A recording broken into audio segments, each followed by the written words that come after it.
One of the things that makes our little museum special is it covers the history of the Kern River Valley and about a 45-degree or 45-mile radius from where our museum sits. So it maps into some as well. Maybe. We have probably 60 some odd volunteer docents that unfortunately are out of work at the moment because we're closed, but we're hoping to open again sometime before June 1st. We're trying to see what happens after Easter break if Kern County gets another surge. The last time we reopened, we went back into the purple and had to reclose again. So our mission is to preserve and disseminate the rich history of the Kern River Valley. And our history is very, very varied. Most museums throughout the state, you know, they've got a gold rush history or they've got trains or whatever. I like to think of us as a microcosm of westward expansion and gold rush and Native Americans and settlements, and we've even got mechanization with our power plants up here. And then one of my favorites is our movie history. So I'll be talking to you a little bit about that. First off, I want to start off with our tribe, the Tubatalabals. It took me 6 months to be able to pronounce it, and they are still here in the valley. But like all California Indians before the gold rush, they were very peaceful hunter and gatherers. They did do some agriculture. They grew some food stuff and a lot of native tobacco. They traded as far west as the beach with the Chumash Indians and as far east as the tribes on the mesas in Arizona. They inhabited not only our valley, but in the summers, they would go up into the Greenhorn Mountains, up into the Paiute Mountains when it was cool, and then they'd come back down here. This was kind of a trading hub. Tribes would come, there were abundant resources. So the Tubatalaba could trade with just about any tribe. And so since we didn't have obsidian here and they needed to make arrowheads, they would trade foodstuffs and other things for obsidian with the Cozos.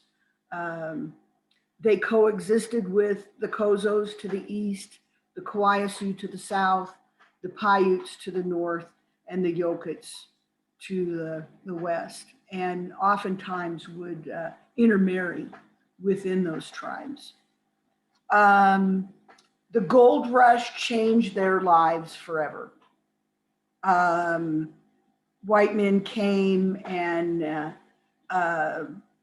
hunted and actually overhunted at times, and their food supplies were diminished greatly.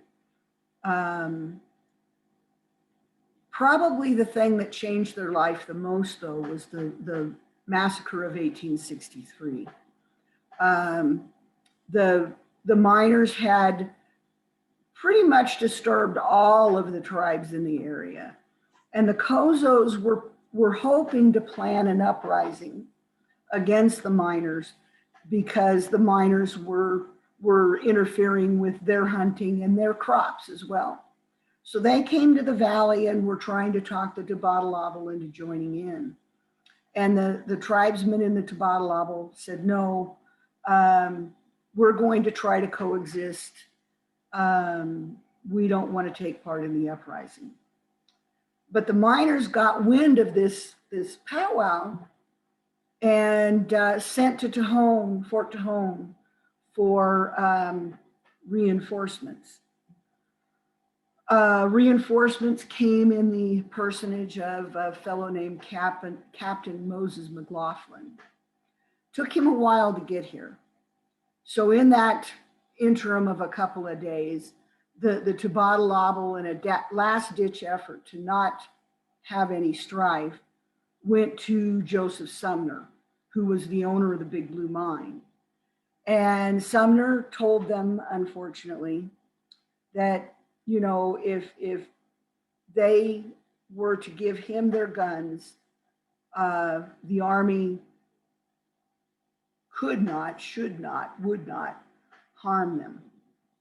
And so they turned their guns over to Sumner and hoped for the best. Well, when McLaughlin arrived, he was incensed.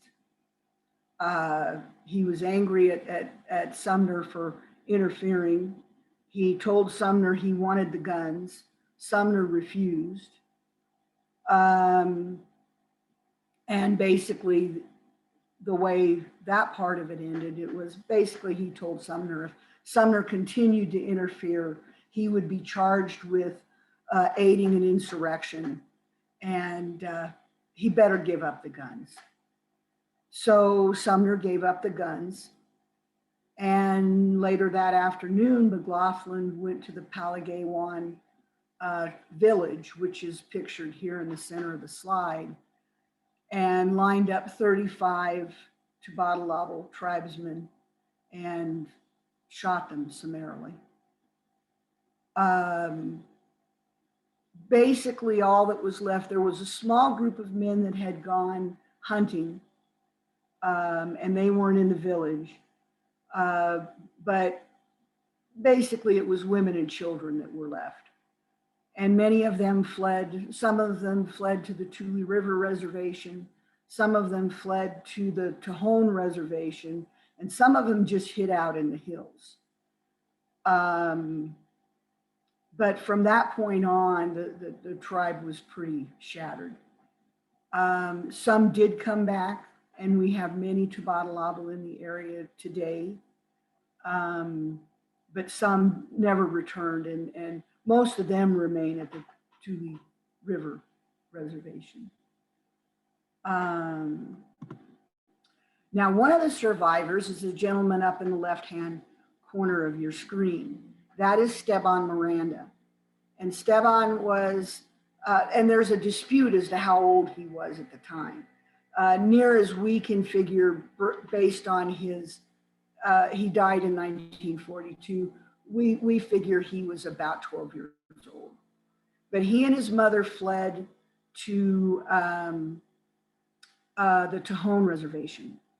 And there his mother met a Chumash shaman, weather shaman. And they married. And so Mr. And I never can pronounce it right, Sastere,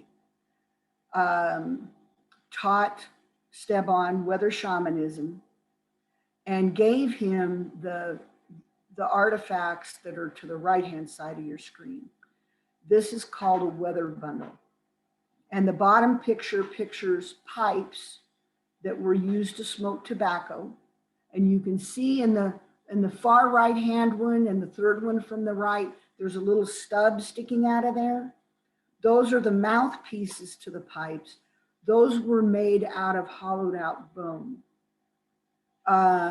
Right now, the pipes have sage in them.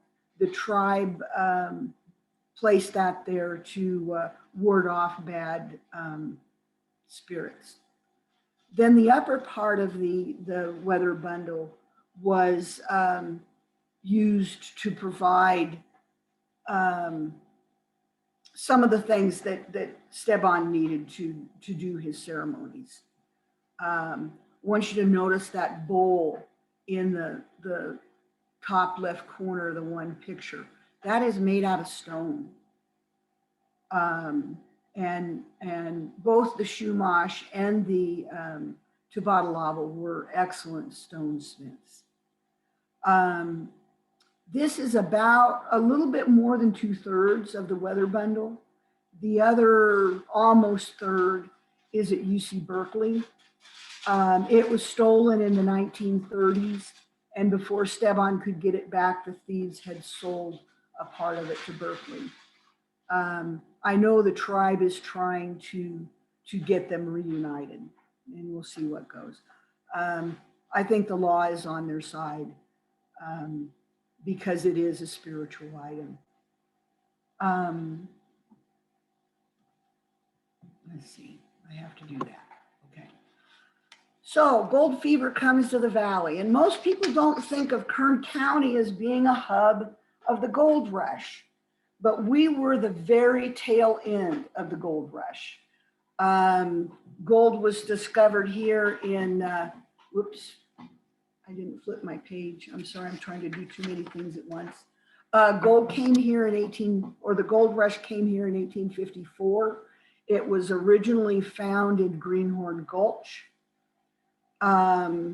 We had many large mines. We started, as everyone did, with the placer mining, usually panning for gold. You're familiar with that. But once placer mining plays out, the miners start looking for the source of the gold. And that means they're going to switch into lode mining.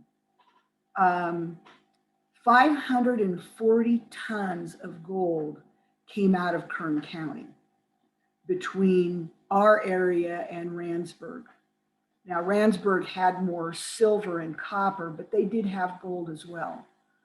Out of that 580 tons, 240 of it came out of the Big Blue Mine, which was owned by that gentleman named Sumner.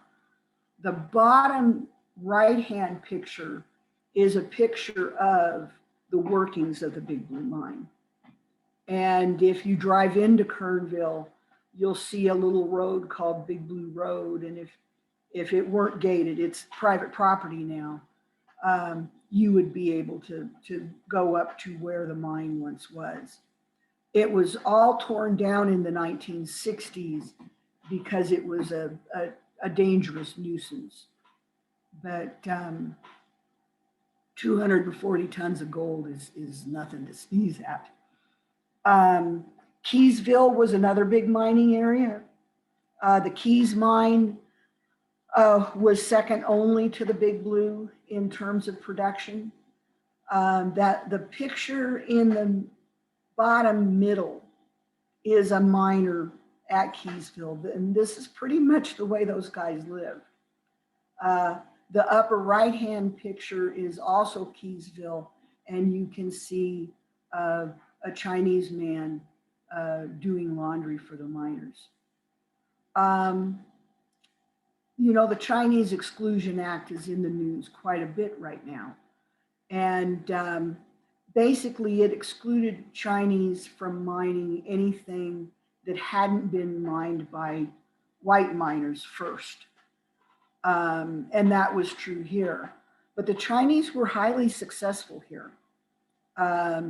They could get pretty good quantities of gold out of the tailings that the white miners left behind.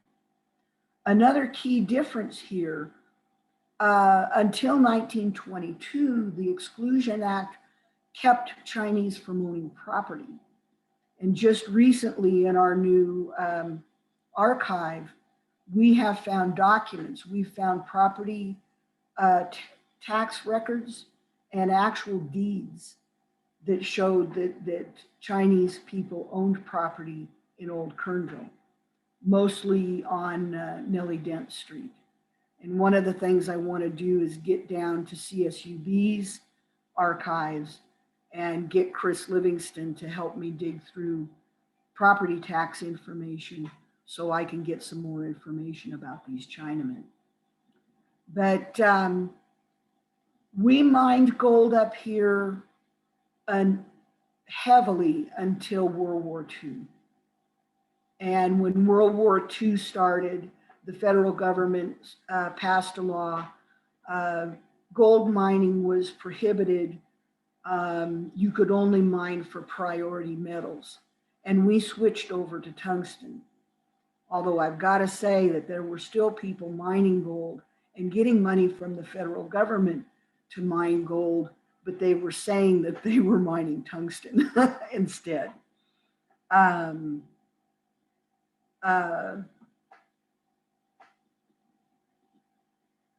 We picked up again after World War II, but none of the mines were very profitable. The Big Blue mine finally did close in 1963. So, and along with the gold rush came the farmers and the ranchers. We have a very interesting ranching history, largely because in many places, the ranchers came after. But here they came in tandem with the gold miners. And very quickly, our little valley was parceled out. Water was parceled out. Many of the water rights that were established in the early 1860s, in fact, all of them stand today. And those directly affect the water rights of entities in the valley. Right now, we're having a little tussle with the Rio Bravo Water District. They bought the Annex Ranch, and they want to take the Annex Ranch water rights and put them in the lake and then drain them out of the lake and use them in Southwest Bakersfield. It's going to be interesting how that shakes out, because according to what I've read in the law, once it goes into the lake, it no longer belongs to them. But in that middle picture, we have a ditch, and all of these ditches were hand dug. And these farmers, you can still see many of the ditches are still used, but even the ones that aren't used anymore, you can still see the remnants of the ditches. And that's the way the farmers irrigated our valley. Crops were anything from, now mainly it's carrots, potatoes, and alfalfa. But in those days, of course, we had the alfalfa because we also had ranching. But we had carrots and potatoes, and over by where our little airport is, we actually had vineyards and orchards, and they grew peaches and pears and apricots and grapes and some apples. We're a little bit warm for apples, but we did have some apples. Those mostly disappeared when the power plants came about, because Joseph Sumner sold some of his water rights to Southern California Edison, and most of the orchards were on his property. Cowboys were really big. And cowboys weren't quite like what is portrayed in the movies. Yes, they were hardworking guys, and yes, they enjoyed the solitude of being out there with the cattle. But I don't know, they just weren't as they are depicted in the movies. The cowboys to the left are cowboys from the Annex Ranch. And in that regard, we share history with Bakersfield. Those are Oscar Rudnick's crew. And I never realized that Rudnick's also have and had ranches in Arizona. And so the cowboys from Arizona would come here when it was branding time, and then our cowboys would go over there when it was branding time. And then all of the cows would end up in Bakersfield to be slaughtered. But the South Fork area still is very interesting. We don't herd the cows up into the high country like they used to. The pattern was that the cattle would be down here in the winter months and would go up into the high country, up in Kennedy Meadows and so forth. And each rancher had an area up in the high country where he could graze cattle. And that was all determined by the Forest Service. We don't herd them up there anymore. Most of the ranchers will trailer them up there. But they still do have those grazing rights in the high Sierras. Now, here's an interesting part of our history. I have been fascinated with our power plants ever since I moved up here. I don't know that you know that our power plants, Burrell Power Plant, which is on our side of the canyon, was started in 1898. And it was completed in 1904. It supplied power to Los Angeles, specifically to the Red Line cars in Los Angeles. And all three of our power plants were instrumental in the growth of Los Angeles. Between Mulholland and the water that he got from the Owens Valley, and Huntington and the power plants up here, without those, Los Angeles could not have grown at the pace that it did. And maybe that's unfortunate. KR1, which is the one that's right inside the canyon, about a mile inside the canyon, it was started in 1907 and completed about 4 years later. And then KR3, which is just above us, was completed in 1922. There were supposed to be 5 power plants. And that's why there's a skip, you know, there's Burrell, KR1, and then KR3. KR2 was one of them that never got built. And KR stands for Kern River. So there was supposed to be Burrell and then the KRs 1, 2, 3, 4. I want you to notice something. In the top left-hand picture, there's a great big armature. That's a 30,000 pound armature. I had to think about that for a second. And it's being pulled by a team of mules. That is for Burrell. Now, I don't know how many of you have driven over the Lions Trail. It's a road that runs from Caliente over the mountain and then down into Bodfish and into our valley.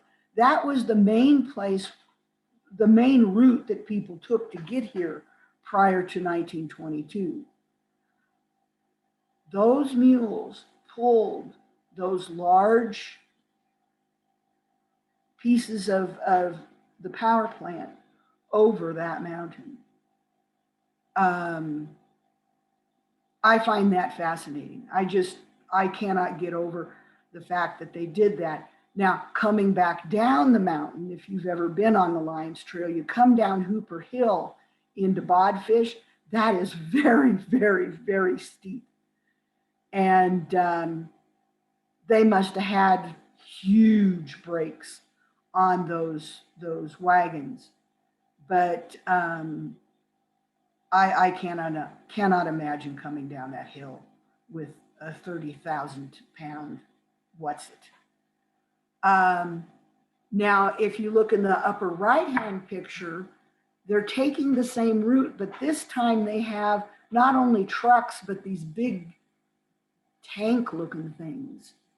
And they're using those to travel that same route to get to KR3.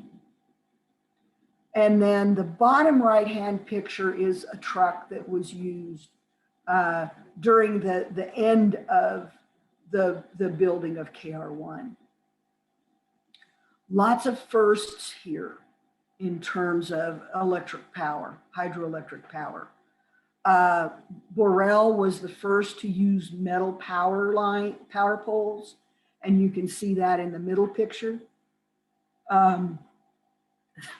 They weren't sure how well the power poles would work. They thought maybe things might short out. They didn't. In fact, they found that they worked much, much better in storm situations than the wooden poles. Also, the lines from Burrell to Los Angeles run 127 miles. That was a huge first. Prior to that, Folsom provided power to Sacramento, and their lines ran 30 miles.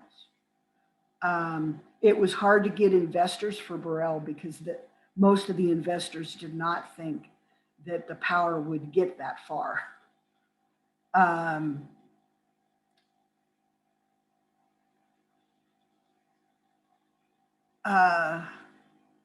The bottom picture is the Burrell power plant. It is now being decommissioned because of the modifications to the dam. They've cut off the water source for Burrell. One of the things that I'm working on, and we'll see what happens, we're early in the decommissioning process, but one of the options is to tear this down. This is on Forest Service land, and part of the agreement when they built it was that if the power plant were ever closed, the area around it would be restored to its what it looked like before. I think that'd be a dirty dog shame. And so I'm gathering some people. We're going to see what we can do about saving the plant and maybe turn it into some kind of a museum.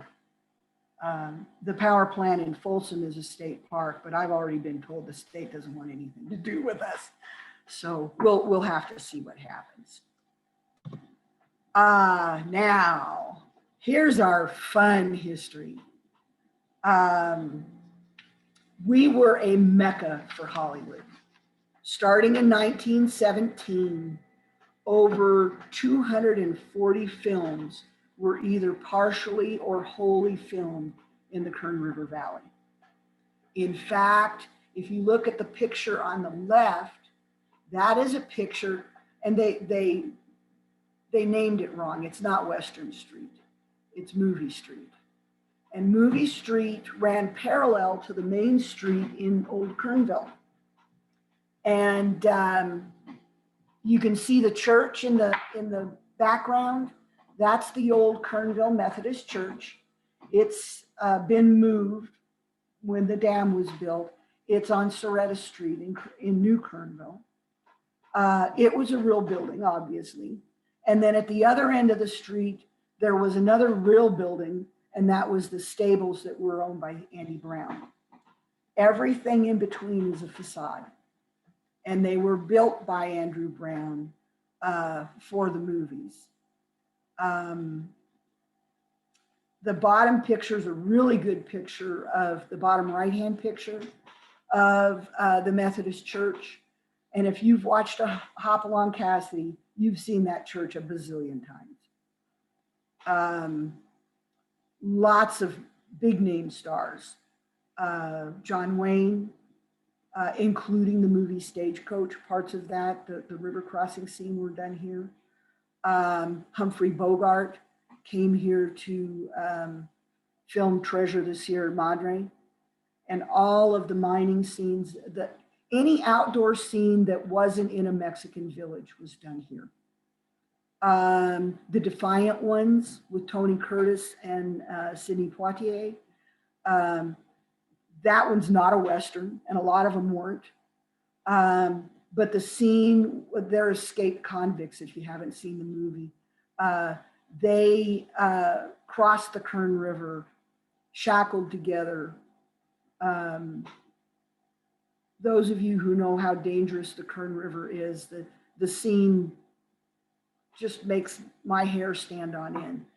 But that movie was also filmed here. In 43. They knew that the dam was going to be built. So Sumner Brown sold the buildings of Movie Street to the U.S. Army Ordnance Division, and they took the buildings to, believe it or not, Santa Anita Raceway, the horse racing venue.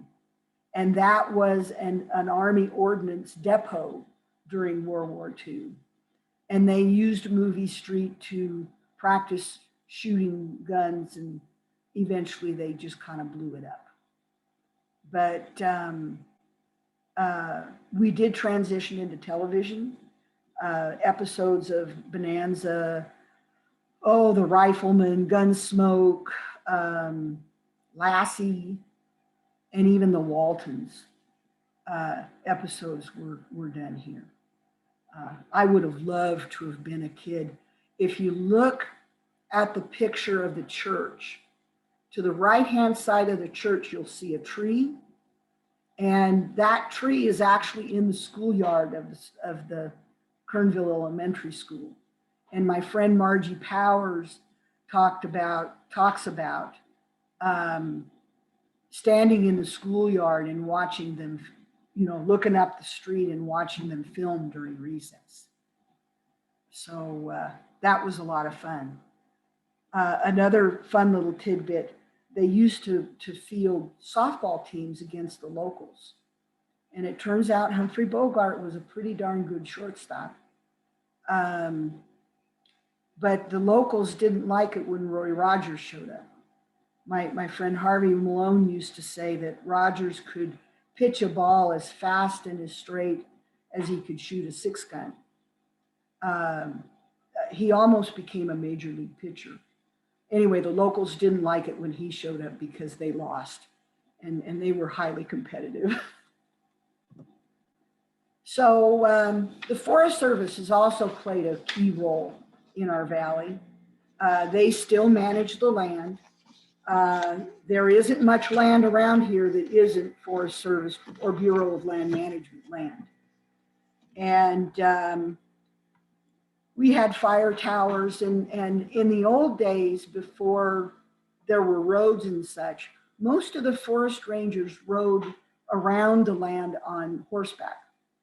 So they built several cabins up in the high country in various places. But they needed a way to communicate with one another. There might be 3 rangers in the whole area. So they built a phone system in 1916. And the phone system not only went from the cabins to one another, but they actually had these portable telephones in a saddlebag that they could hook a wire onto the wire any place within the system and call somebody if they needed help or if something wasn't quite right. But we also still have fire towers up here. We still have volunteer fire watchers up here, lookouts. We just did a tour not last summer, the summer before COVID, up to the Black Rock Fire Tower. And it's really interesting. All of the furniture, they use telephone insulators, and they screw them onto the legs of the furniture so that they're grounded. And so the beds, the tables, the chairs, and everything, if the tower gets struck by lightning, you're pretty safe if you're either sitting or laying on one of those.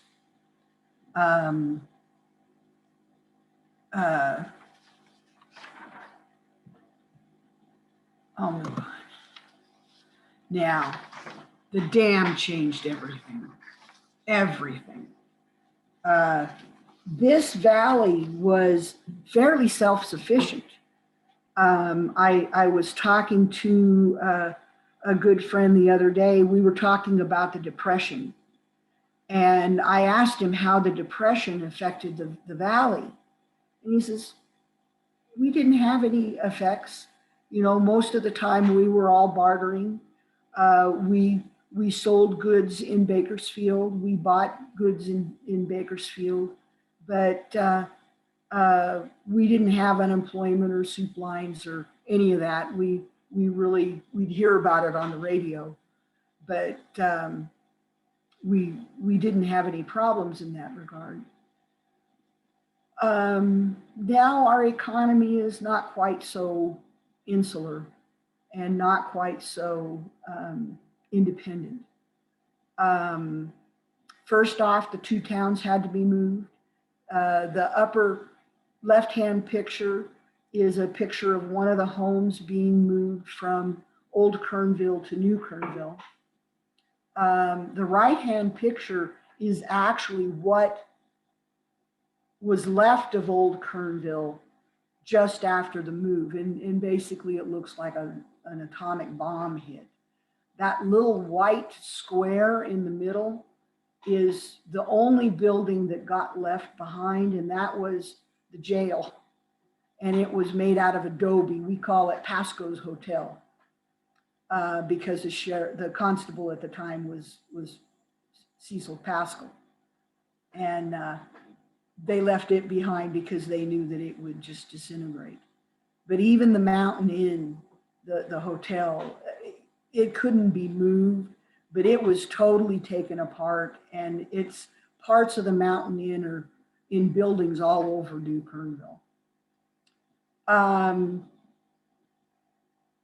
The dam has been kind of a double-edged sword for people up here. It brought tourists, but a tourist economy is really tough. And one of the things that we're really struggling with now, and we did in the drought, is the economy. The drought more so than the pandemic. During the drought, we just didn't have anybody coming. Now with the pandemic, especially this last summer, we had too many people. We were averaging 30,000 people per weekend. And quite frankly, the locals weren't quite ready for that. We wanted to kind of lay low and avoid COVID if we could, and that just wasn't at all possible. But the dam does provide us with fishing opportunities, boating opportunities. We have a lot of sailboarders and jet skiers and the like. But the valley did change tremendously. Here are some of the things that we do now. We've got, of course, trout fishing up in the upper lands is wonderful. Sailboarders. The Pacific Crest Trail goes just above us, and we get a lot of trekkers. This is a place that they can stop and get supplies. Also, many of our local people will house them for a couple of days and let them take a shower and gather more foodstuffs before they go on in the trip. White water sports is really big here. In fact, in 1972, the 1972 Olympic kayak team trained here. And a fellow up here named Tom Johnson, who is a pioneer in kayaking, was their coach. And between the Corps of Engineers and Mr. Johnson, they built an Olympic kayaking venue right there at Riverside Park. So the waters in that area, they actually placed rocks strategically so that the Olympic kayakers could practice. And the World Cup was held up here in 83, I think it is. But we do mountain biking, and we also do the whitewater rafting. but that's our bread and butter now. We're not nearly as self-sufficient as we like to think we are. So I want to tell you a little bit about our research annex, because if I'm correct, some of you guys do some work for Chris Livingston at the CSUB archive. We built this building about 3 years ago. It houses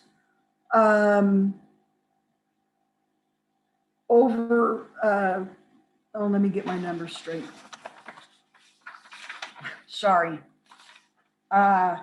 It houses over 5,000 books, 700 pieces of art, many of which are listed artists, 500 maps, and one of those includes an 1843 map of the Fremont expedition, 12,000 photographs and counting. We've scanned 12,000, and tens of thousands of documents. We're really proud of this annex, and Chris Livingston comes up from time to time and helps us find rarities amongst the collection. Most of the collection came from a gentleman named Artis Walker. He was a poet and historian and conservationist and judge and kind of a Renaissance man. He collected everything Kern Valley, but he also collected a lot of things about the West. And then part of our collection comes from Bob Powers, and he was another one of our pioneer family people. And Bob wrote 9 books on the history of the Kern River Valley. And then, oh gosh, for the last year while we've been closed, countless pioneer families have been giving us photographs and documents and things. So we're really proud of what we're doing, especially since we are all volunteer. We hold classes. Bottom left-hand picture is one of our classes. I figure if I can do a Zoom meeting with you guys, I think we're going to start doing some Zoom classes until we can feel comfortable with cramming 35, 40 people into our annex. But I figure I'll give the rest of the time to you guys for questions about any of this. So do I unshare now? Yes. Okay. So I hope I didn't bore you to tears, but I think we're pretty special, especially considering that our only funding is memberships, donations, and fundraisers. I think we do pretty well. Very interesting. I have a question. You talked about the Indian weather bundles. Mm-hmm. Exactly what does a weather bundle do? Well, what Steban would do, he would conduct ceremonies using the bundle to either make it rain or make it stop raining. Depending. And he was very much in demand. He would go into the San Joaquin Valley. He would go onto the desert side, down to Tehachapi. He was a busy guy with this weather bundle, but it's a sacred item to the Tobal. Yeah. Okay. Very good. Thank you. Yeah. Any other questions? Well, everyone seems to be muted. Yeah, they are. They do. How come the Indians don't have a casino? Pardon?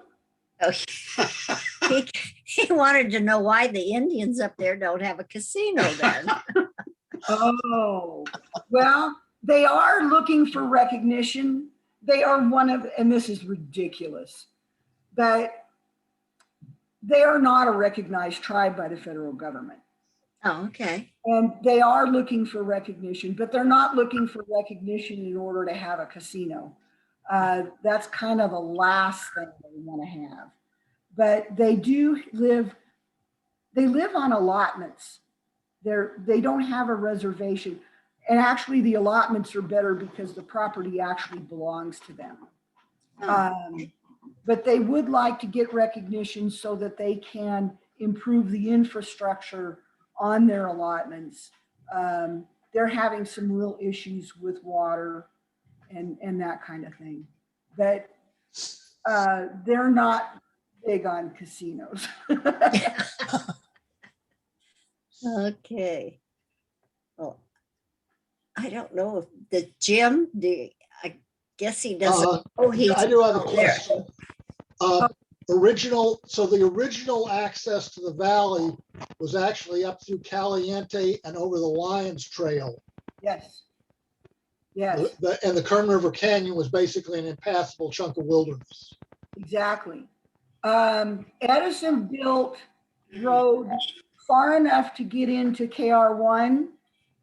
And then from our side, they built road far enough to get to Burrell. And that was it. And then in 1922, the state of California connected the two. We have a really interesting traffic sign in the backyard that shows that the mileage from Kernville to Bakersfield was like 72 miles. And that's because they were going over the Lions Trail. Oh, wow. Yeah. There are some old trails in the canyon, the upper part of the canyon. The Dahlonega Trail, once upon a time I was told was paved and stuff like that. Did those just service the west end of the canyon? They had multiple purposes. They gave access to the intakes for the power plants. You got to understand these intakes. The intake for KR1 is at China Gardens. So it's quite a distance that water travels through the intake to get to the power plant. But they also serviced tungsten and uranium mines in that area, believe it or not. I don't know about the paved part, but I do know that many of those trails are still there. And but they service the power plants and the mines. Good question. James, you're muted. I know you're talking, but I can't hear you. Unmute Here we you. go. Artist Yeah. Walker. The Walker Trail is named for one of his predecessors, I believe, grandfather or something. No. No? Artists used to say that Joseph Rutherford Walker was one of his forebears. Yeah. But my friend Charlie Gregory, and she's a DAR member, we have traced Artis's lineage back. He's a way off branch, like a great uncle. But Joseph Rutherford Walker is the man that Walker Pass is named for. Now, Artis's uncle, and I can't remember his name offhand, he's who Walker Basin is named for. But Artis's family is real interesting. The Walkers, the Walker boys, Artis's dad and his siblings were known as the Shooting Walkers. And they weren't bad guys, but they tended to solve issues with guns. And Artis's grandfather used to say that each and every one of the boys had killed their man except for Bill, and that was Artis's dad. Tom Walker had been imprisoned in Yuma Prison, which was a hellhole, for killing a rancher's son when he was doing some mining in Arizona. But Artis was as colorful as his family history. He was a lot of fun. When I went to East High, one of my teachers was Ward Fulcher, and he and Artis were good friends, and they were members of the Kern County Poetry Society. And Artis would come and read poetry to us there at East High. And he was quite a colorful guy. That's how I knew him, through poetry. My wife was a poet, so Oh, okay. he was, Yeah. Well, I used to babysit for Ward Fulcher, and oftentimes the Poetry Society would meet at Ward's house and they'd have a party. And so the kids and I would go into the bedroom and play while the adults were out there partying. And I just loved Gail Walker. She was just this sweet, petite thing. And I remember one time they were having a dress-up cocktail party. And Gail came in to make sure that the kids had gotten some food. And I said, well, we were in the midst of a game where we're going to go get some food pretty quick. The next thing I knew, here she was, dressed to the nines with this huge tray of food. And she actually sat on the floor with us and ate snacks while the rest of the party was going on. She was quite a lady. And I think she kept him in line.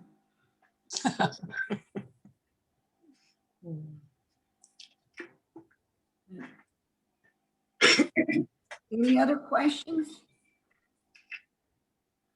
I would like to invite all you guys to come up. We're hoping to open by June 1st. One nice thing about one of the only nice things I can think of about this whole pandemic is that our volunteers have managed to do a pretty thorough refurbishing of the museum. We've added new displays, we've upgraded displays. We've pretty much worked all year on improving our museum. And we're anxious to show it off. So if you want to come up, normally we're open Thursday through Sunday. I don't know how many docents are going to be able to come back. But we do have a Facebook page. You can keep track of us there on our Facebook page. It's just Kern Valley Museum. Okay, great. Good. When are they going to have the mule days or whatever they have up there? Oh, Whiskey Flat? Whiskey Flats, that's it. Yeah, that's Begin- usually President's Day weekend. We had to cancel this year. It's the first time in 60 years or something that we've had to cancel that. But it was just better for everybody that we didn't have 50,000 people up here. Right. Yeah, so next President's Day, it's always President's Day weekend. And it's a lot of fun. Well, thank you. I really enjoyed hearing about all the history of Kern Valley. That was really good. Yeah. Very interesting. Thank you so much. Very much. Okay. Thank you. Well, and I want to thank you guys for all you do, because I know that you do a lot of volunteering there at CSUB. And I don't know, you just can't, it's hard to express the contributions that volunteers make. Yeah. And a lot of organizations need volunteers, and I think that CSUB does. So thank you for doing what you guys do too. Yes, good. All right. Thank you so much. You bet. Bye-bye. Hey.